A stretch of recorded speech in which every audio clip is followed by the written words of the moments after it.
नाज़रीन, हिंगोजा जे सरकारी स्कूल में एकता जे वाले सां प्रोग्राम मुनक़िद कयो वियो, जंहिंमें उस्तादनि ऐं शागिर्दनि ख़ुशी जो इज़हार कंदे 6 डिसंबर ते एकता ॾिहाड़ो जोश ऐं जज़्बे सां मल्हाइण जो वचन कयो।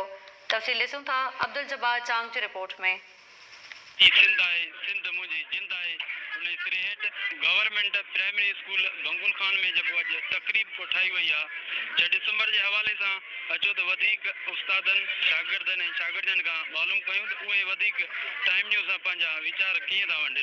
कराची सिंध आहे, सिंध मुंहिंजी जिंद आहे ऐं असां उन ॾींहं ते भरपूर नमूने सां शिरकत कंदासीं रैली जी सूरत में पंहिंजे ॿारनि सां गॾु ऐं असां उन जे आगाही लाइ अॼु प्रोग्राम पंहिंजे स्कूल में रचियो आहे ऐं नंढड़ा ॿार असां सकाफ़ती वेस पहिरियां आया आहियूं। जेको सकाफ़ती ॾींहुं मल्हायो पियो उन सूमर ते जेको आहे उनखे बि असांजा ॿार तमामु जोश ऐं खरोश सां मल्हाइनि पिया ऐं असां 6 सूमर ते बि हिंगोजा में असां टाइम न्यूज़ वारनि सां गॾु हूंदासीं ऐं सकाफ़ती ॾींहुं मल्हाईंदासीं।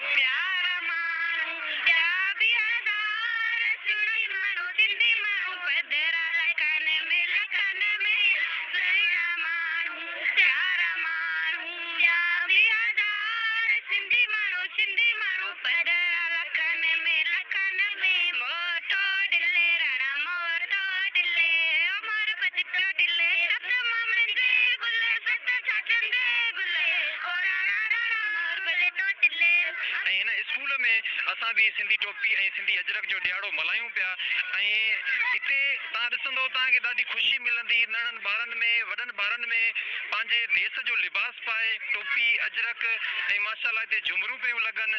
असांखे ॾाढी ख़ुशी आहे ऐं असां निहायती शुक्रगुज़ार आहियूं टाइम न्यूज़ जा।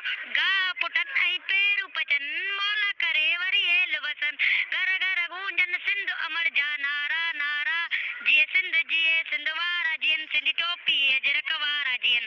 टाइम न्यूज़ वारनि जो थोराइतो आहियां जो हू असांजे स्कूलनि में अची अहिड़ा प्रोग्राम पढ़ाईंदा आहिनि। अजरक टोपी आहे मां शान असांजो अजरक टोपी आहे मान असांजो।